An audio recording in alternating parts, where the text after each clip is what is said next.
Assalamualaikum warahmatullahi wabarakatuh. Perkenalkan, nama saya Elvita Sari dengan nomor induk mahasiswa 01021182126034 dan dosen pengampu Bapak Dr. Sanjaya MPK.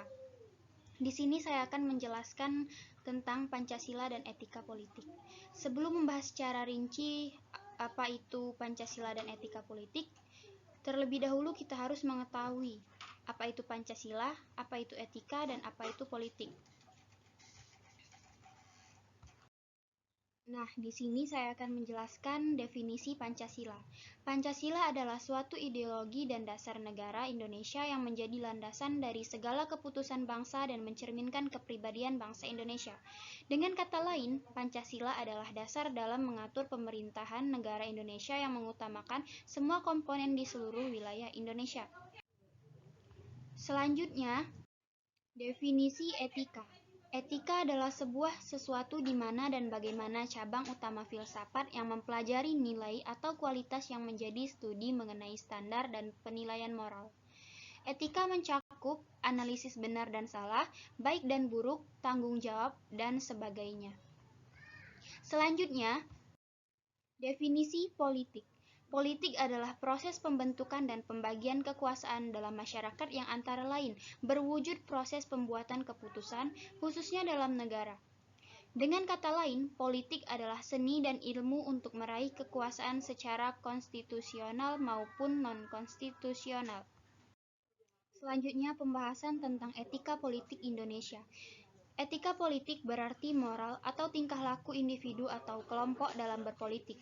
Dalam suatu masyarakat, negara yang demikian ini, maka seseorang yang baik secara moral kemanusiaan akan dipandang tidak baik menurut negara atau masyarakat. Oleh karena itu, aktualisasi etika politik harus senantiasa berdasarkan kepada ukuran harkat dan martabat sebagai manusia. Selanjutnya, sumber etika politik secara historis. Pada zaman Orde Lama, Pancasila sebagai etika masih terbentuk sebagai nilai-nilai moral yang belum tegas ke dalam sistem etika. Pada zaman Orde Baru, Pancasila sebagai sistem etika disosialisasikan melalui penataran P4, diinstitusionalkan dalam wadah BP7. Dan pada era reformasi, Pancasila sebagai sistem etika tenggelam dalam hiruk-pikuk perebutan kekuasaan yang menjurus kepada pelanggaran etika politik.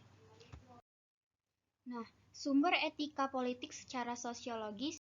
Sumber sosiologis Pancasila sebagai sistem etika dapat ditemukan dalam kehidupan masyarakat berbagai etnik di Indonesia.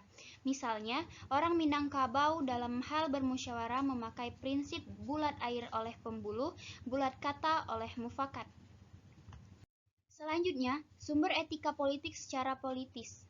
Nah, secara politis, Pancasila sebagai sistem etika terdapat dalam norma-norma dasar sebagai sumber penyusunan peraturan perundang-undangan di Indonesia.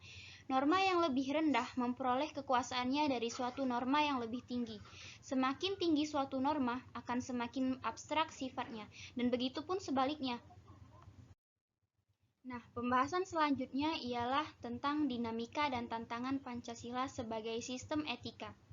Masalah implementasi etika dewasa ini, menurut Mahfud MD, dikarenakan adanya pengabaian moral dan etika berlangsung secara masif di hampir semua segi kehidupan berbangsa dan bernegara.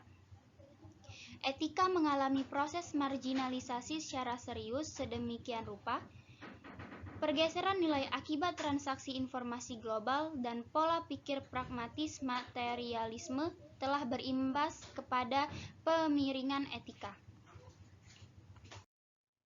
Nah, selanjutnya, faktor-faktor yang menyebabkan menurunnya etika berbangsa dan bernegara. Di sini terdapat 5 faktor yang menyebabkan menurunnya etika berbangsa dan bernegara. Antara lain, yang pertama, melemahnya penghayatan dan pengamalan ajaran agama. Yang kedua, tidak berkembangnya pemahaman dan penghargaan atas kebinekaan dalam kehidupan bangsa dan bernegara di Indonesia.